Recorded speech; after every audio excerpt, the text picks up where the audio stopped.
Intense negotiations are still on between Alberta, BC, and the federal government over the Trans Mountain pipeline expansion. And the protests continue too on both sides of the border. Today in Washington state, some Americans took their protests to the water. And the CBC's Briar Stewart takes us there. Just off the coast of Seattle, dozens of American paddlers are preparing to protest an increasingly contentious Canadian project. We're taken to the water and we have a rally going on land to protest Kinder Morgan's building of a new pipeline, taking tar sands product out to the coast. The paddlers are heading toward Kinder Morgan's marine terminal. The company and its Trans Mountain expansion pipeline is frequently the target of environmental groups on both sides of the border. If it's built, the pipeline would end about 200 kilometers north of here. So for activists in Washington state, their main concern isn't so much the line itself, but all the increased oil traffic the project could bring. They're concerned about what impact a spill could have on the environment, but they're also rallying around a much bigger issue than the 1,200-kilometer line. It's about Kinder Morgan, and it's about the larger issue and how it connects to climate change. Kinder Morgan's got to go! For many, this single project has come to represent the entire fight over the oil industry and its role in global warming.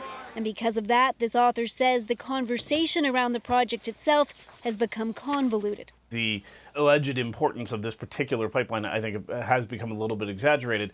In particular, on the climate front, it really is not, a make or break point necessarily for Canada's action on climate change. But those here see it much differently and are quick to call out the Canadian government for approving the project. Trudeau has promised a number of things to both Canada and the world and calls himself a climate hero. And if he's a climate hero, he doesn't build a pipeline like this.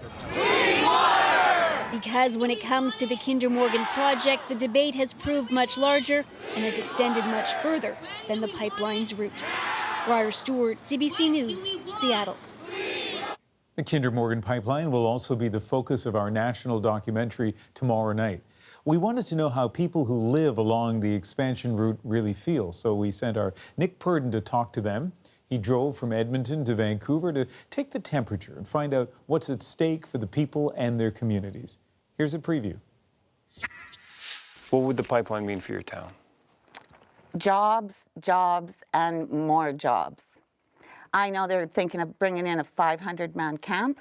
They came and they did a big open house, Kinder Morgan did, told us all how to apply for good-paying jobs. Patty tells me how her town has fallen on hard times since the logging dried up. She's not worried about environmental risks. She's worried about Blue River.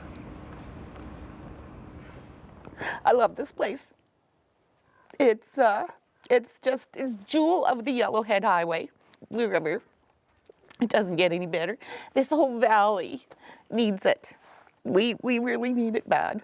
The jobs and just the people and everything. We need the pipeline to go through in order to survive.